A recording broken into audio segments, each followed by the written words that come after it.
Du Tarn. De quoi parlons-nous?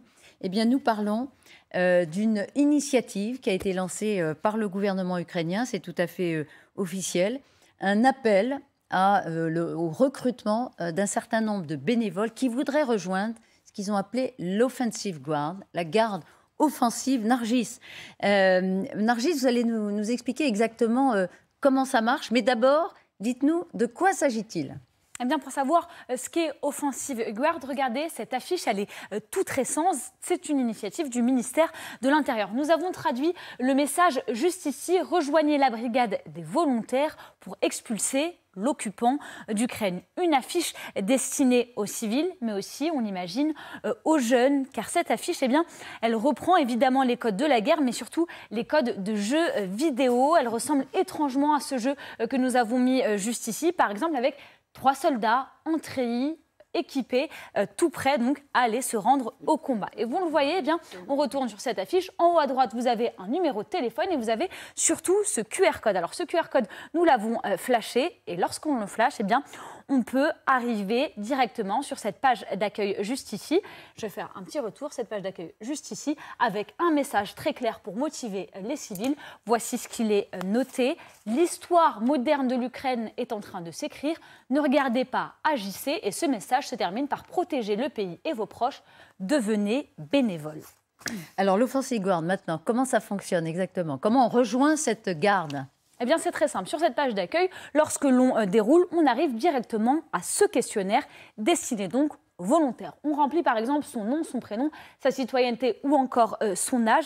Mais le plus intéressant, eh bien, c'est cette partie. Quelle brigade souhaitez-vous rejoindre, car en fonction de vos préférences, de vos valeurs par exemple, eh bien, vous choisissez l'unité qui vous correspond le mieux. C'est à la carte et 8 bataillons sont proposés. En voici quelques-uns.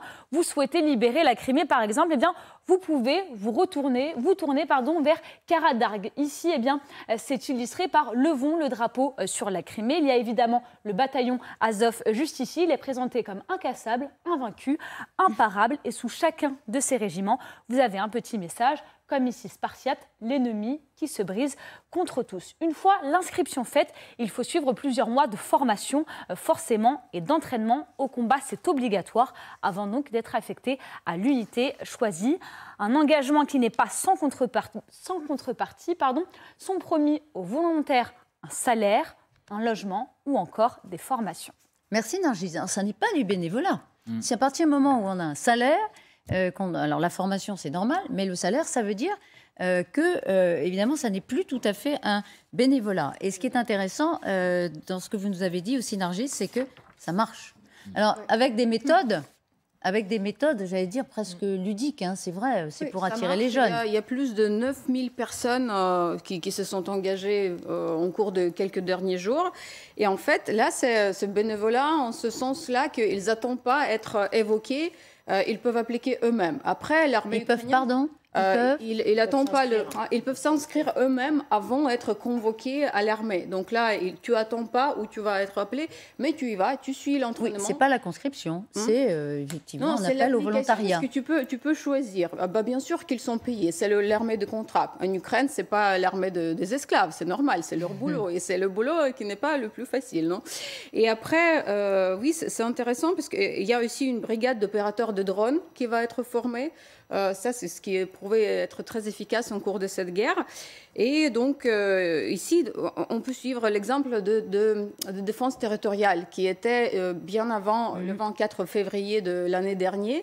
Il y avait les gens, les civils comme nous, qui, chaque week-end, par exemple, ils suivaient cet entraînement. Et après, il était super efficace pour protéger Kiev et pour même aller à Boutcha, qu'on a vu, Irpin, après les militaires ukrainiens pour déminer, par exemple. Donc là, ils étaient très efficaces. Certains sont engagés au front. Vous avez raison. C'est très important que vous disiez ça. C'est qu'il y a une culture aussi qui date de 2014 au minimum de l'engagement au combat. Mais c'est vrai que, par exemple, vous souhaitez libérer la Crimée, vous pouvez vous tourner vers telle division. ce sont des codes. Vous voulez aller là, tapez 1, tapez 2. Il y a quelque chose de très attractif. Ils font des efforts de marketing considérables et ça marche. 9000 personnes en quelques jours, Olivier Védan. Mais moi, je ne suis pas étonné parce que quand j'étais sur Maïdan, c'était tout du volontariat et je ne suis pas étonné que ça fonctionne. Je ne suis pas étonné qu'il y ait des volontaires. C'est l'esprit ukrainien, c'est l'amour de la liberté, se battre pour cette liberté. Et ça a du succès. Mais quand on connaît la mentalité ukrainienne, je dirais que c'est tout à fait normal, cette réaction-là. Le volontariat, c'est véritablement ce qui a sauvé l'Ukraine à Maïdan et ce qui continue de sauver l'Ukraine. Alors, c'est vrai que l'armée française, parfois, elle utilise aussi des messages très, très ciblés pour les jeunes. C'est vrai. Là, on a aussi ce caractère-là très, très orienté, quoi. Oui, venez à nous. Non, mais les Ukrainiens nous surprennent pratiquement tous les jours en termes de communication. Hein. C'est vraiment de la communication très opérationnelle, très d'actualité. Ils sont très engagés. Mais moi, je voudrais profiter de cette occasion pour souligner un fait qui personnellement m'interpelle en discutant avec Irena tout à l'heure. C'est 50 000 femmes, 50 000 jeunes femmes qui sont sur le front. Je crois qu'on n'a pas vu ça depuis la guerre du Vietnam. Vietnam du Nord, il y avait beaucoup de femmes côté Nord qui étaient engagées sur le front, mais depuis cette époque-là, on n'a jamais vu ça sur aucun théâtre. Il n'y a aucune femme côté russe. Il y a 50 000 femmes engagées sur le théâtre. Et ça vous impressionne? Mais oui, parce que c'est presque unique, en fait, dans l'histoire. Et il faut remonter il y a très longtemps, bien sûr, en 14 ou en 39, où il y avait des femmes engagées, bien sûr, mais en soutien. Mais là, qui sont sur le front, qui sont et qui se battent au quotidien, à la fois en support, mais également comme combattantes, c'est assez unique. Et je trouve que ça mériterait d'ailleurs un reportage très particulier sur ces femmes qui s'engagent pour leur pays. C'est remarquable. Alors, c'est vrai qu'on a eu l'occasion de le faire. Et on a beaucoup aussi donné la parole à, vous savez, une dame qui a un surnom qui s'appelle la sorcière et qui est une des officières du côté de Bakhmout, justement, qui nous impressionne. Vous avez raison. Catherine, on évoquait le moral un peu en berne des Ukrainiens, c'est compliqué. Bon, là, on voit les efforts qui sont déployés, mais pas sans résultat sur, évidemment, l'engagement pour aller au combat.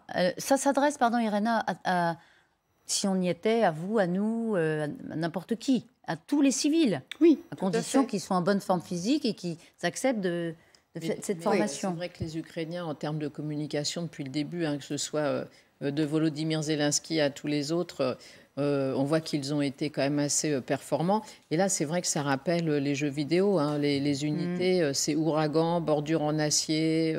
Je ne parle même pas de Azov, qui évidemment résonne d'une manière particulière. Répétez-nous ça, bordure en acier. Bordure en acier, ouragan, voilà, vous voyez, rage. Frontières, spartiates, enfin tout ça, ça fait plus penser effectivement à des jeux vidéo qu'à la réalité. Mais je pense que malheureusement, les Ukrainiens, ils savent que là, ce sera la réalité et pas un jeu vidéo. Et c'est vrai que depuis le début, on a remarqué qu'ils étaient quand même très nombreux à être volontaires et à rejoindre les rangs de l'armée. Mais il ne s'agit pas de faire bisounours parce qu'ils en ont besoin. Exactement. Il y a quand même, beaucoup de pertes.